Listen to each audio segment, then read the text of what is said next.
신약성경 87페이지 누가복음 1장 39절입니다.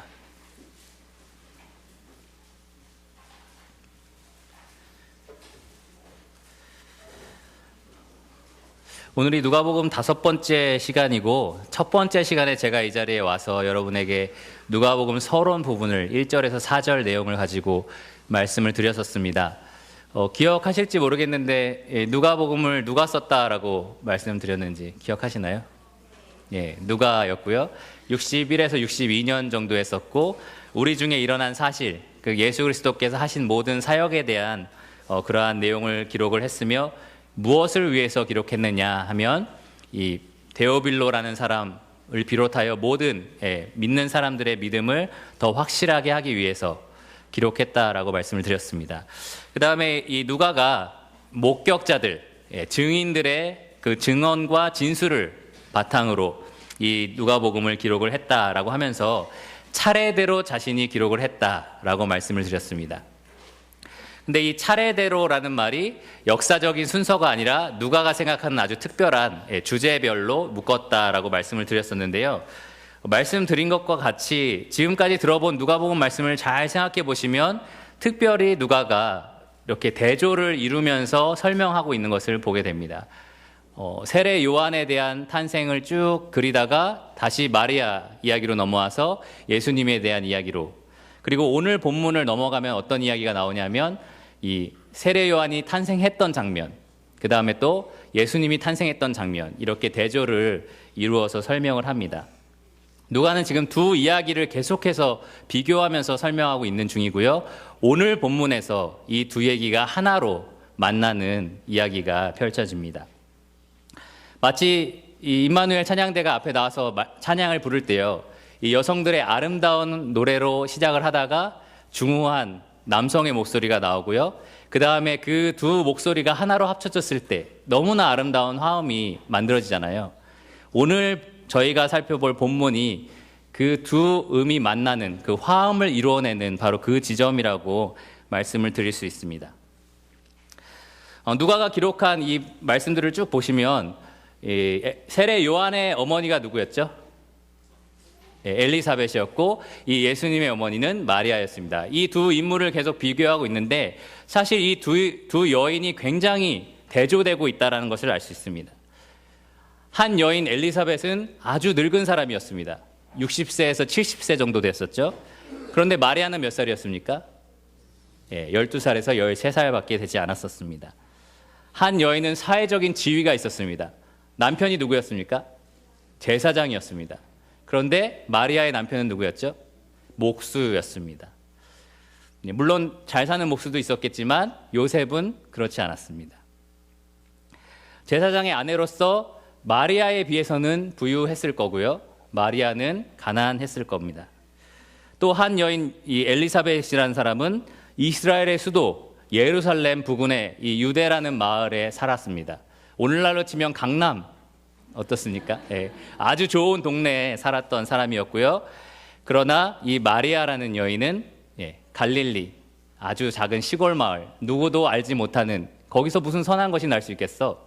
라고 말하는 외동촌 같은 이 나사렛이라는 동네에 태어났습니다. 거기서 살고 있었습니다. 물론 저는 외동촌에 대한 자부심은 있지만 어쨌든 대조를 그렇게 이루고 있고요. 또 한 여인은 누가의 기록에 따르면 하나님 앞에 의인이다, 아주 도덕적으로 성품이 대단하다, 그리고 이 모든 계명과 규례대로 흠이 없이 행했던 사람이다 라고 기록한 반면 마리아에 대한 이야기는 없습니다. 그래서 한 여인은 부하고 사회적인 지위도 있고 아주 놀라운 좋은 곳에 살고 이러한 사람으로 비교가 되고, 또 한 여인은 그에 비해서는 못한 사람처럼 이렇게 큰 대조를 이루고 있습니다. 이러한 큰 대조가 있는 반면 두 여인은 공통점이 있었습니다. 어떤 공통점이 있었냐면 둘 다 아이를 가질 수 없었습니다. 한 여인은 나이가 많아서, 또 다른 여인은요, 남자를 알지 못했기 때문에 아이를 가질 수 없었죠. 또 두 여인은 둘 다 가브리엘이라는 천사를 만났습니다. 그리고 아이를 낳을 것이다 라는 이야기를 들었습니다. 또 두 여인 다 아들을 낳을 것이다 라고 얘기를 했고요. 또 아들의 이름도 각각 정해 주었습니다. 그 다음에 둘 다 큰 자가 될 거다라는 이야기를 들었습니다. 그 다음에 둘 다 천사들의 말에 어려움을 느꼈습니다. 어떻게 그런 일이 있을 수 있습니까? 사가랴도 어떻게 이런 일이 있을 수 있냐? 그리고 마리아도 어떻게 이런 일이 있을 수 있냐라고 물었고요. 둘 다 가브리엘을 통해서 징표를 얻었습니다. 자, 이렇게 대조를 이루지만 아주 많은 공통점을 가진 이 두 여인이 오늘 이 시간 이렇게 하나가 되는, 한 목소리를 내는 그러한 시간이 되었습니다. 마치 이 하나님의 놀라운 구속사의 노래가 퍼지고 있었다면 이 둘이 같이 화음을 맞춰서 노래를 부르는 시간이 바로 오늘 이 본문의 시간입니다. 한번 본문을 같이 읽어보겠습니다. 39절부터 45절까지인데요. 함께 읽어보겠습니다. 39절입니다. 이때 마리아가 일어나 빨리 산골로 가서 유대 한 동네에 이르러 사가랴의 집에 들어가 엘리사벳에게 문안하니 엘리사벳이 마리아가 문안함을 들으매 아이가 복중에서 뛰노는지라. 엘리사벳이 성령의 충만함을 받아 큰 소리로 불러 이르되 여자 중에 내가 복이 있으며 내 태중의 아이도 복이 있도다. 내 주의 어머니가 내게 나아오니 이 어찌 된 일인가. 보라, 내 문안하는 소리가 내 귀에 들릴 때에 아이가 내 복중에서 기쁨으로 뛰놀았도다. 주께서 하신 말씀이 반드시 이루어지리라고 믿은 그 여자에게 복이 있도다. 네, 저는 오늘 이 말씀을 가지고 제목을 내 주의 어머니라는 제목을 붙여서 말씀을 드리겠습니다. 여러분 밑줄을 치실 거면 주 밑에 밑줄을 치셨으면 좋겠습니다. 네, 내 주의 어머니. 말씀은 이때로 시작합니다. 이때에는 마리아가 천사의 그 계명을, 그 계시를 받았을 때, 그 받았을 때를 말합니다. 천사가 와서 아이를 낳을 것이다 라는 얘기를 했을 때 마리아가 어떻게, 내가 남자를 알지도 못하는데 어떻게 낳을 수 있겠습니까? 라고 얘기를 했고요. 천사가 성령의 힘으로, 하나님의 능력으로 그것이 될 것이다 라고 말을 했습니다. 그리고 나서 이 마리아의 반응을 잘 생각해 보시면 참 놀라운 반응이 있다는 것을 알 수 있습니다. 여러분 한번 생각해 보십시오. 이제 13살, 12살 된 여인이, 이 여자아이가 임신할 것이다 라는 소식을 들었습니다. 얼마나 두렵고 염려가 되고 걱정이 될까요? 오늘날에도 30살이 되든 40살이 되든 초산일 경우 굉장히 두려워합니다. 이 내 아이가 어떻게 될까? 내가 무엇을 먹을까? 내가 무엇을 먹으면 안 될까? 걱정을 많이 합니다. 어떤 태교를 할까? 그리고 입덧을 할 때는 어떻게 해야 하나? 이러한 걱정들이 참 많습니다. 근데 이제 갓 13살이 된 여인이 얼마나 두려움이 많았겠습니까? 정기검진을 어떻게 해야 되는지 알 수도 없겠고, 또 옆에서 무엇을 먹어야 되는지 알려줄 사람도 없을 거고, 그 다음에 어떤 병원이 좋은지 알려줄 사람도 없었을 것입니다. 이러한 어려운 환경 가운데 더 그녀에게 어려움이 됐던 것은 과연 누가 성령으로 내가 임신했다는 것을 믿어줄 수 있을까? 어떤 사람이 이것을 믿겠습니까? 더욱이 내 남편 요셉이 이것을 이해해 줄 수 있을까? 혹시 많은 사람들이 이 율법에 따라 나를 돌로 치지는 않을까? 이러한 두려움이 이 어린 여인에게는 분명히 있었을 것입니다. 염려와 근심과 걱정과 두려움이 분명히 이 마리아에게 있었을 것입니다. 근데 마리아는 참 놀라운 고백을 합니다. 이 마리아의 38절의 고백을 보면요, 주의 여종이 오니 말씀대로 내게 이루어지이다. 이 고백에서 저는 아브라함의 모습을 발견하게 됩니다. 아브라함이 정말 나이가 많아서 아이를 가질 수 없는 환경에서 하나님이 그를 통해 복을 주시겠다라고 약속했을 때 그것을 그대로 믿습니다. 아브라함이 여호와의 말씀을 믿었을 때 그것을 의로 여기셨습니다. 이 마리아도 정말 불가능한, 그리고 정말 무서운 두려운 일이었지만 그것을 그대로 믿었습니다. 그리고 나서 천사가 이렇게 말해줬습니다. 이것이 불가능해 보이고 참 믿기 어렵고 두려운 일이겠지만 이것이 정말 사실인 것은 네 친척 엘리사벳이 임신했다는 사실을 봐도 알 수 있다라고 말을 해주었습니다. 36에서 37절을 보면 보라 내 친족 엘리사벳도 늙어서 아들을 배웠느니라. 본래 임신하지 못한다고 알려진 지가 이미 6달이 되었나니 대저 하나님의 모든 말씀은 능하지 못하심이 없느니라.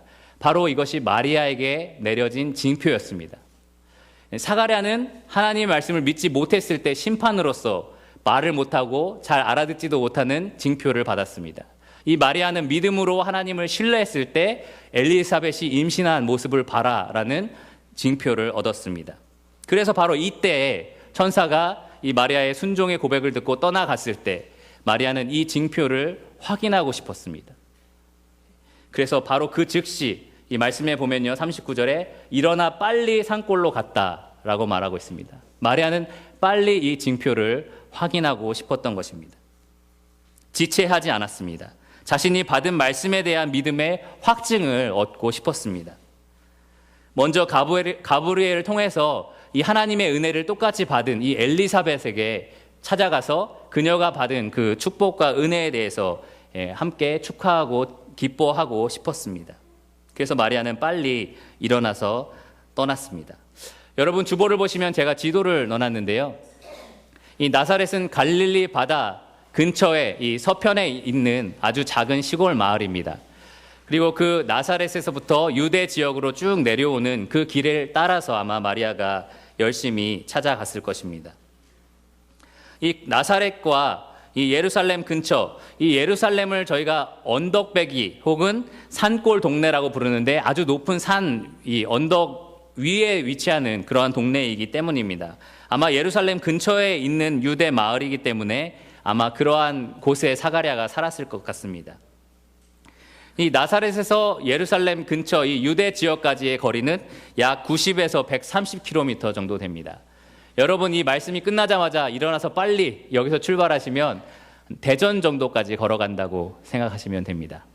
그래서 약 그 당시 3박 4일 정도의 시간을 걸려서 이 유대 산골 지역에 마리아가 걸어가고 있는 것이고요. 성경 구절에는 간단하게 39절 한 절에 나와 있지만 사실 3박 4일 동안 읽어야 되는 말씀입니다. 그래서 약 3박 4일을 걸려 마리아가 이 유대 산골까지 걸어갔고요. 이 13살의 여인의 나이로 이렇게 걸어간다는 것은 쉽지 않은 길입니다. 그런데 마리아는 스스로 알 수 있었는지 혹은 알지 못했는지 잘 모르겠지만 마리아의 뱃속에는 이미 예수님이 있었습니다. 저희가 어떻게 알 수 있느냐? 이 나중에 엘리사벳이 노래하는 장면에서 내 태중에 아이도 복이 있도다 라고 말하는 것을 보게 됩니다.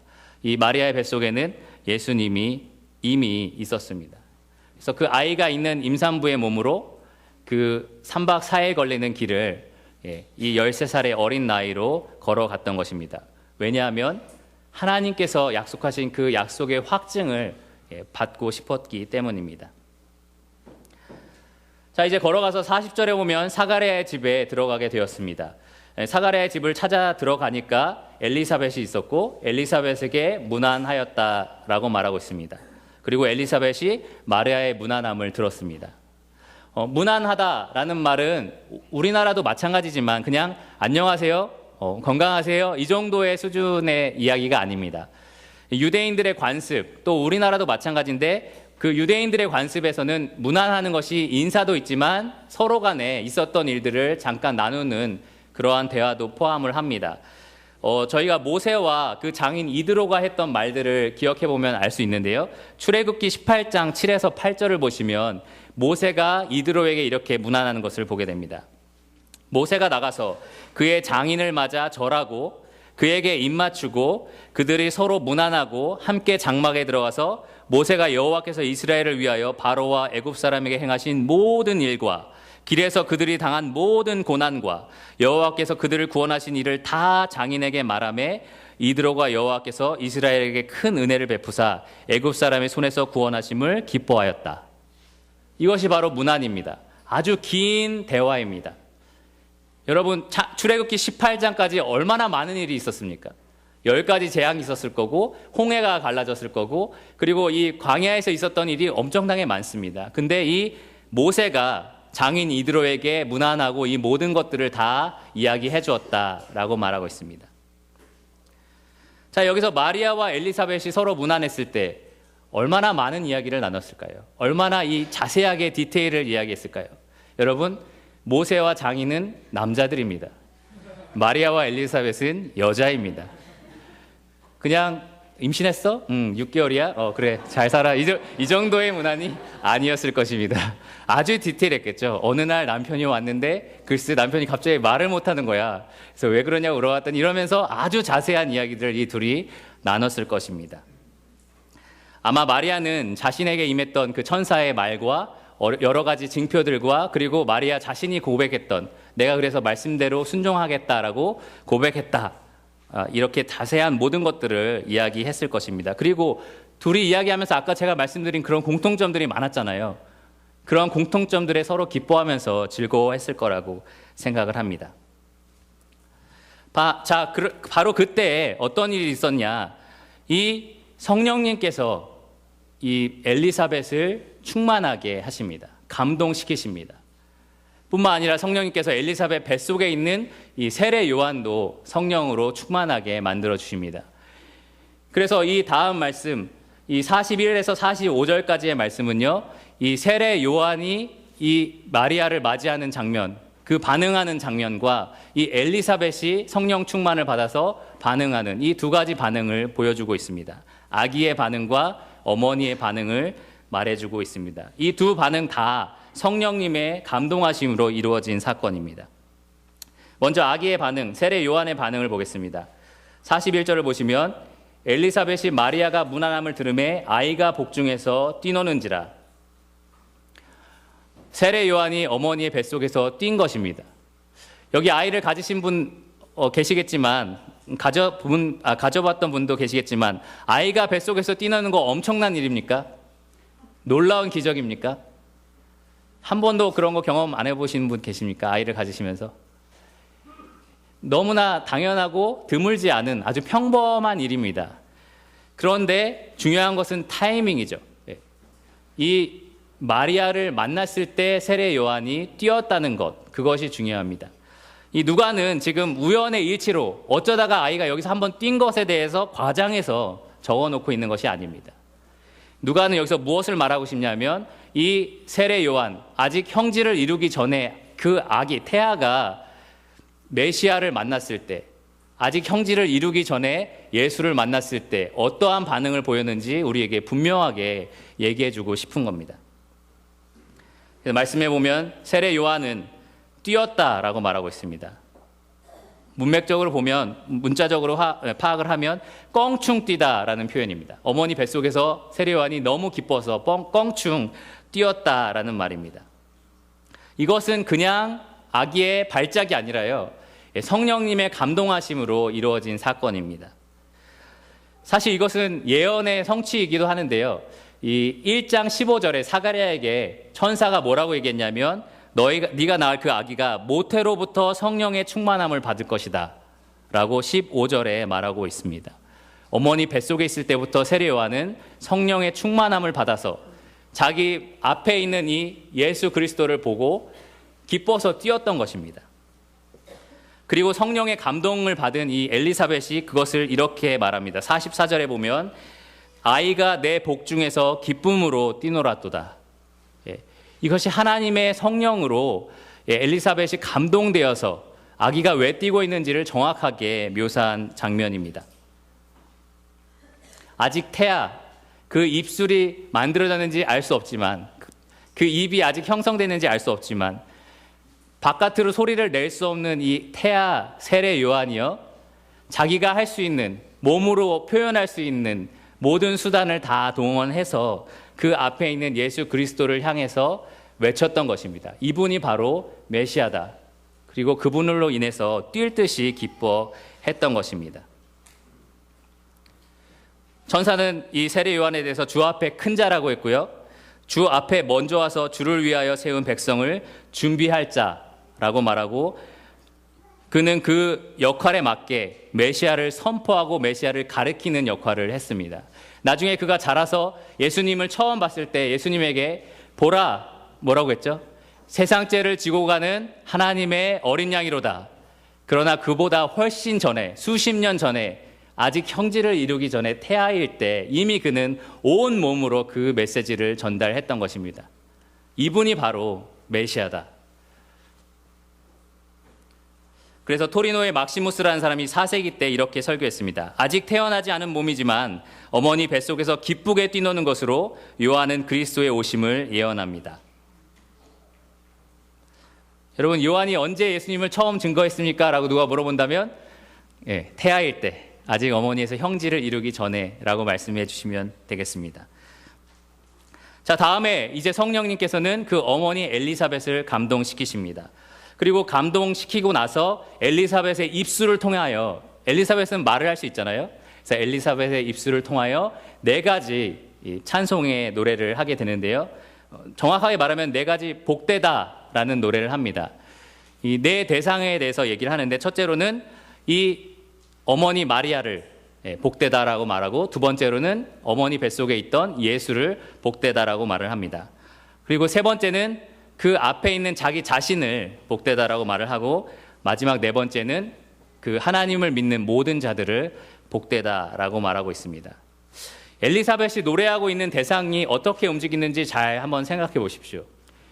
먼저는 그 아이의 어머니였고, 그 다음에는 그 어머니 뱃속에 있는 아기였고, 그 다음에는 그들을 마주하고 있는 자기 자신이었고, 그 다음에 자신을 포함한 모든 하나님을 믿는 사람들을 노래하고 있습니다. 그리고 이 모든 복들의 근원은 결국은 마리아 뱃속에 있는 메시아, 바로 하나님이셨습니다. 하나씩 살펴보겠습니다. 먼저 42절에 보면 여자 중에 내가 복이 있다라고 말하고 있습니다. 여자 중에 복이 있다라고 말하는데요. 우리가 복하면 사실 여러 가지 혼동된 개념이 있습니다. 기륭화복 이래가지고 막 여러 가지 우리가 생각하는 물질적인 복만 생각할 수도 있고, 잘못된 복의 개념이 많습니다. 근데 여기서 말하는 복은요, 마치 요한을 주 앞에서 큰 자라고 불렀던 것처럼 하나님 앞에서 어떤 역할을 담당했는가에 집중되어 있습니다. 요한이 주님 앞에서 크다라는 칭호를 받았던 이유는요, 그 전에 하나님 앞에 많은 사역자들이 있었잖아요. 선지자들이 있었고, 그러나 메시아를 직접 가르칠 수 있었던 아주 중요한 역할을 했기 때문에 크다라는 표현을 했습니다. 이 마리아가 여자 중에 복되다, 히브리어식으로 표현하면 최상급의 표현이거든요. 여자 중에 가장 최고로 복되다라고 표현했던 이유는 마리아 자체가 아주 대단했기 때문이 아닙니다. 사실 성경에 보면 사라도 있었고, 룻도 있었고, 드보라도 있었고, 얼마나 영웅적인 여자들이 많았습니까? 그런데 마리아가 맡은 역할이 가장 컸기 때문입니다. 여러분이 낳은 아들이 나중에 대통령이 되면 자랑스러우십니까? 자랑스러우시겠죠. 만약에 저는 어머니가 될 수 없죠. 만약에 여러분들 중에 나중에 이 온 세계를 제패할 대왕의 어머니가 된다, 얼마나 좋으시겠습니까? 그렇죠? 자랑스럽죠. 근데 하루는 예수님이 이렇게 말씀하실 때 한 여자가 당신을 낳고 당신을 기른 그 여인에게 복이 있다라고 칭찬을 했었어요. 그만큼 이 예수님이 아주 위대한 인물이기 때문에 복이 있다라고 말을 한 것입니다. 마리아가 여자 중에 가장 복되다라고 소리를 들은 이유는요, 마리아가 낳을 아기가 이 세상 그 어떤 영웅적인 인물보다 가장 큰 자이기 때문입니다. 이 세상을 제패한, 이 세상을 전부 통일한 사람보다, 혹은 가장 큰 권력을 가진 자보다, 혹은 가장 많은 돈을 가진 자보다 이 예수는 더 크신 분입니다. 이 예수가 가장 크신 분이기 때문에 그 마리아가 가장 복된 여자가 되는 것입니다. 자, 그 다음으로는 엘리사벳의 찬양이 마리아가 아니라 마리아 뱃속에 있는 그 아기로 향해집니다. 내 태중의 아기도 복되다라고 말을 합니다. 사실 내 태중의 아이도 복이 있도다라는 말을 영어로 하면 Blessed is the child입니다. 제가 영어를 쓰는 분명한 이유가 있습니다. 왜냐하면 시편 103편에 다윗이 내 영혼아 여호와를 송축하라 라고 말했을 때 그것을 영어로 Bless the Lord라고 합니다. 지금 엘리사벳이 하고 있는 것은요, 여호와를 송축하라 라는 말에 그냥 아기라는 말을 더 붙인 것 뿐입니다. 그래서 지금 엘리사벳은 이 마리아 뱃속에 있는 아기를 하나님으로서 찬양을 하고 있습니다. 그리고 43절에 보시면 내 주라는 표현을 씁니다. 마리아에 대해서 내 주의 어머니라는 말을 하고 있는 것입니다. 여기서 말하는 주가 곧 하나님입니다. 시편 110편 1절에서 인용했다라고 많은 사람들이 생각하고 있는데요. 다윗이 시편 110편 1절에 이렇게 말합니다. 여호와께서 내 주에게 말씀하시기를 내가 내 원수들로 내 발판이 되게 하기까지 너는 내 오른쪽에 앉아 있으라 하셨도다. 다윗이 장차 오실 메시아를 향하여 내 주다라는 표현을 쓴 겁니다. 나중에 예수님께서 이 말씀을 그대로 인용하시면서 어떻게 다윗이 자기보다 한참 후에 올 자손에게 내 주라고 말할 수 있느냐, 내 하나님이라고 말할 수 있느냐라고 말씀하시면서 그러므로 내가 하나님이다 라고 주장하십니다. 그때 이 말씀을 쓰십니다. 그 표현, 내 주를 지금 엘리사벳이 가져와서 이 아기 예수님, 아직 형질을 이루지 않은 태아 예수님을 가리키면서 찬양을 하고 있는 것입니다. 이 주께 복이 있도다. 이 주를 송축하리로다 라고 노래하고 있는 것입니다. 여기에 누가가 왜 이렇게 계속 대조를 이루면서 이 엘리사벳과 마리아를 이야기를 하고 있는지를 우리가 분명히 알 수 있는데요. 분명히 인간적인 눈으로 볼 때 엘리사벳이 더 높아 보입니다. 그런데 그들이 낳을 아기는 반대의 경우를 보입니다. 엘리사벳의 아이는 그냥 주 앞에 큰 자였지만 마리아의 아기는 큰 자였습니다. 엘리사벳의 아이는 엘리야의 심령을 가진 자였지만 마리아가 낳을 아기는 하나님의 심령, 하나님의 영, 성령의 힘을 가지고 활동하셨습니다. 또 엘리사벳의 아기는 주 앞에 먼저 온 자였지만 마리아 뱃속에 있는 이 아기는 주였습니다. 그리고 엘리사벳의 아기는 주를 위하여 세운 백성을 준비하는 자였지만 마리아가 낳을 아이는 그 백성의 죄를 위하여 그들의 죄에서 건져낼 자가 되셨습니다. 지금 마리아의 뱃속에 있는 아기는 조금 더 대단한 아기가 아닙니다. 그 아기는 지극히 높으신 이라고 불릴 아기입니다. 그 아기는 조상 다윗과 맺은 언약에 따라서 영원한 왕으로 다스리실 아기입니다. 요한이 가르치기를 아버지 하나님, 그 독생자의 영광이요 은혜와 진리가 충만하다라고 표현했던 그 아기입니다. 성경에 보면 알파와 오메가, 처음과 나중, 만왕의 왕, 만주의 주, 한마디로 누굽니까? 하나님. 하나님이신 그분이 이 아기의 모습으로 계신 것이었습니다. 그래서 마태복음에 보면 이 요셉, 마리아의 남편 요셉에게 천사가 이르기를 임마누엘이라 하리라 라고 말합니다. 무슨 말이냐면 하나님이 우리와 함께 계시다. 이 아기 예수가 곧 하나님이라는 것입니다. 그래서 그 하나님을 지금 엘리사벳은 높이고 찬양하고 있습니다. 그 다음에 엘리사벳은 이 아기가 하나님이라는 사실에 놀라고 감사하는 마음으로 자기 자신에게 관심을 돌립니다. 어떻게 이 하나님이 나에게 나올 수 있단 말인가? 그래서 43절에 이렇게 말합니다. 내 주의 어머니가 내게 나아오니 이 어찌 된 일인가? 여러분 한번 생각해 보십시오. 60세, 70세 여인이 13세 여인을 찾아가서 인사하는 게 맞습니까? 아니면 13세 여인이 이 나이 많은 분을 찾아가서 문안하는 게 맞습니까? 13세 어린 여인이 가서 인사하는 게 당연합니다. 유대인의 관습도 마찬가지입니다. 그런데 지금 이 엘리사벳은 나이가 많은 여인인데 이 마리아를 향해서 어떻게 당신이 나한테 올 수 있습니까? 라는 고백을 하고 있는 것입니다. 왜냐하면 자기 나이나 어떤 지위나 이런 걸 생각한 게 아니죠. 이 마리아의 뱃속에 있는 그 아기가 주님이었기 때문입니다. 그 하나님이셨기 때문에 엘리사벳은 지금 놀라고 있습니다. 어떻게 당신이, 하나님이 나를 직접 이렇게 만나러 오실 수 있습니까? 예수님은 마태복음 20장 28절에 보면 이렇게 말씀하셨습니다. 인자가 온 것은 섬김을 받으려 함이 아니라 도리어 섬기려 하고. 예수님은요, 창세전에 이미 이런 일을 하실 거라고 결심을 하셨고 계획하셨습니다. 그 순간 벌써 겸손이 시작되었습니다. 그런데 그것이 처음으로 실현된 장소, 처음으로 실현된 그 모습, 바로 오늘 저희가 볼 수 있습니다. 태아일 때, 아직 형질이 이루기도 전에 예수님은 이 엘리사벳을 직접 찾아가셨습니다. 그리고 섬김의 모습을 보여주셨습니다. 마지막으로 엘리사벳의 찬양은 45절에 이렇게 되고 있습니다. 주께서 하신 말씀이 반드시 이루어지리라고 믿은 그 여자에게 복이 있도다. 아까 서로 무난했을 때 엘리사벳이 분명히 마리아가 천사에게 어떻게 고백했다라는 것을 들었을 것입니다. 그것에 대해서 지금 엘리사벳은 칭찬하고 복되다라고 찬양을 하고 있는 장면인데요. 뭐라고 했냐면 45절 말씀에 주께서 하신 말씀이 반드시 이루어지라고 믿은 그 여인에게 복이 있다라고 말을 합니다. 1차적으로는 그 마리아가 그렇게 믿었다는 것에 대해서 칭찬하는 말씀입니다. 근데 저희가 이것을 더 확장시켜서 생각해 보면 하나님의 말씀, 하나님의 그 계시대로 될 것이라고 믿는 그 믿음 때문에 엘리사벳은 칭찬하고 복을 빌고 있는 것입니다.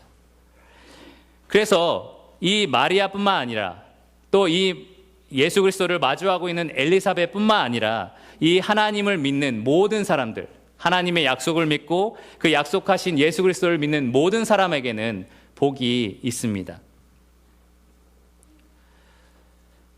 여러분, 복 중에 가장 큰 복이 무엇입니까? 재물 많이 얻고 싶으십니까? 혹은 장수하고 싶으십니까? 아니면 많은 권력이나 사회적인 지위를 얻고 싶으십니까? 인간이 그 모든 것을 누렸던 사람이 있었습니다. 솔로몬이었습니다. 그 많은 것을 누렸지만 그가 결론적으로 한 말은 헛되고 헛되고 헛되다. 모든 것이 다 헛되다입니다. 그리고 그가 마지막으로 했던 말은 인생이 다 가기 전에 이 인간의 본분, 인간의 원래 목적을 잊지 마라. 그것이 뭐냐? 하나님을 경외하는 것. 그리고 그 말씀대로 순종하는 것. 왜냐하면 죽음 이후에 사람의 삶에 대해서 심판하실 이가 분명히 있다라고 말하고 전도서를 마칩니다. 인간이 얻을 수 있는 가장 큰 복은 우리가 갖고 있는 이 죄의 짐에서 노임을 받는 것입니다. 하나님의 심판대 앞에 여러분이 1대1로 독대했을 때 하나님께서 여러분에게 너는 죄가 없다라고 선포하시는 그것이 가장 복된 삶입니다. 왜냐하면 그 이후로 영원한 삶이 그 판결문 하나로 결정되기 때문입니다. 그러나 모든 인간은 하나님 앞에서 의로울 수가 없습니다. 하나님이 우리에게 제시하시는 의의 기준은 하나님처럼 완벽하라이기 때문입니다. 이번 주에 제가 복음 교제를 하고 있었는데요. 어떤 분이 그냥 이 정도면 잘 사는 거 아닌가? 이렇게 하면 도덕적으로 나는 이 정도면 괜찮게 사는 거 아닌가? 죽을 때까지 교회 열심히 나오고 말씀 잘 듣고 헌금 잘하고 이렇게 살면 되는 거 아닌가라고 생각했다고 합니다. 근데 그분이 공부를 하고 마치면서 저는 죽을 수밖에 없네요 라는 말을 했습니다. 그것이 사실 모든 믿지 않는 자들이 처음으로 고백해야 되는 말입니다. 하나님의 이러한 의로운 기준 앞에 모든 인간이 죽을 수밖에 없다는 것, 그것이 우리 모든 인류가 가지고 있는 운명입니다. 그리고 모든 인류에게 가장 복된 소식은 그 죄에서 우리가 구원을 얻었다는 사실입니다. 그래서 바울은 로마서 4장 7, 8절에 이렇게 말합니다. 불법이 사함을 받고 죄가 가리어짐을 받는 사람은 복이 있고 주께서 그 죄를 인정하지 아니하실 사람은 복이 있도다. 시편 말씀인데요. 바울이 그대로 인용을 해서 말씀을 하고 있습니다. 이러한 참된 복은 오직 예수 그리스도로만 가능합니다. 바로 이 일을 위해서 하나님께서는 가브리엘을 통해서 마리아의 뱃속에 그 예수 그리스도께서 오실 것이라고 예언하신 것입니다. 그리고 바로 이 참된 복을 위해서 이 예수님께서 이 땅에 오신 거고 그것에 대해서 엘리사벳이 복되다라고 지금 노래하고 있는 것입니다. 요한복음 3장 16절에 보면 하나님이 세상을 이처럼 사랑하사 독생자를 주셨으니 이는 저를 믿는 자마다 멸망치 않고 영생을 얻게 하려 하심이라. 사도행전 2장 21절에 바울이 오순절에 외쳤던 말씀이 이겁니다. 누구든지 주의 이름을 부르는 자는 구원을 받으리라. 엘리사벳이 마지막으로 찬양했던 노래입니다. 누구든지 이 예수 그리스도를 믿는, 이 하나님을 믿는 그 믿는 자들에게 복이 있다라고 노래를 하고 있습니다. 여러분, 이 가운데 아직 예수 그리스도를 영접하지 않으신 분, 하나님의 말씀, 하나님의 이 확실한 말씀을 믿지 않으시는 분들, 오늘이 기회입니다. 이 예수 그리스도의 이름을 부르시기 바랍니다. 엘리사벳이 노래했던 것처럼 이 확실한 믿음을 예수 그리스도에게 두시기 바랍니다. 이분을 통해서 온 인류의 죄를 사하시겠다 약속하신 이 하나님의 말씀을 신뢰하시기 바랍니다. 그러한 자들에게 참된 복이 있습니다. 자, 이제 마리아는 어땠을까요? 자기는 이제 가서 엘리사벳이 임신했다는 사실을 확인하려고 갔습니다. 그런데 막상 가보니까 엘리사벳과 즐거운 이야기를 하는 동안 엘리사벳이 성령의 감동하심으로 이야기를 시작합니다. 이 성령의 감동하심은 막 눈이 뒤집히고 갑자기 환각 증세를 일으키면서 막 말을 토해내는, 여러분 동영상에서 볼 수 있는 뭐 성령 충만 이런 장면이 아닙니다. 예. 물론 엘리사벳은 큰 목소리로 기쁨에 차서 소리를 질렀을 것입니다. 왜냐하면 그에게 말씀하시는 하나님, 이 성령님의 역사하심에 따라서 지금 소리를 내고 있기 때문입니다. 그래서 그러한 큰 목소리로 엘리사벳이 지금 네 복중에 있는 아기가 복되다, 그분은 하나님이다 라고 송축할지어다 찬양을 하고 있습니다. 그리고 어떻게 이 분이 나를 찾아올 수 있는가 감사를 하고 있습니다. 그리고 네가 그렇게 믿었던 하나님의 말씀대로 그 하나님의 말씀을 믿는 자들에게 모두 복이 있을 거다라고 지금 찬양을 하고 있습니다. 심지어 엘리사벳의 뱃속에 있는 아기까지 이 입술이 없어서 온몸을 다해서 지금 기쁨으로 찬양을 하고 있습니다. 이 마리아의 마음은 확실한 믿음이 생겼을 것입니다. 정말 하나님께서 가브리엘을 통해서 약속하신 대로 나를 통해 메시아를 나게 하실 것이구나. 정말 이 온 세상을 구원할 메시아가 나를 통해서 오시는 거구나. 정말 나는 복된 사람이구나. 정말 온 인류에게 이제 복된 소식이 선포되는 것이구나. 하나님이 정말 아브라함부터 약속하신, 다윗까지 약속하신 그 모든 약속들을 마침내 이루시는구나 라는 확신이 생겼을 것입니다. 그래서 그 기쁨과 즐거움과 놀라움을 이기지 못하고 마리아는 입술을 열어 찬양을 시작합니다. 그것이 여러분이 다다음 주에 만나게 될 마리아의 찬가입니다. 다다음 주까지 기다리시면 이 마리아의 찬가를 들으실 수 있습니다. 지금 예수님이 나시기까지의 과정을 쭉 그려나가고 있는데요. 왜 이렇게 예수님이 안 나셔 아직, 이렇게 생각하시는 분이 계실지도 모릅니다. 그런데 10개월 동안 원래 전해야 될 말씀을 제가 이렇게 짧게 전하고 있으니까요. 조금만 더 인내심을 가지고 들으셨으면 좋겠습니다. 오늘 들은 말씀을 잘 생각해 보시면 아직 형지를 이루기 전에 아기였던 세례 요한과 또 아직 형지를 이루기 전에 메시아가 어떠한 역할들을 하고 계셨는지, 또 그 아기들을 기대하면서 기다렸던 이 두 여인의 마음, 또 그 아이들이 서른이 채 넘어서 이제 살짝 서른이 넘어서 한 명은 참수형, 한 명은 십자가에 죽어야 된다는 사실을 몰랐던 두 여인이 이 기대감과 이 하나님의 약속에 대한 그러한 신뢰를 가지고 지금 기다리고 있습니다. 찬양을 부르고 있습니다. 다음 시간에는 저희가 이 마리아의 찬가에 대한 이야기를 듣도록 하겠습니다. 그럼 기도하심으로 말씀을 줄이겠습니다.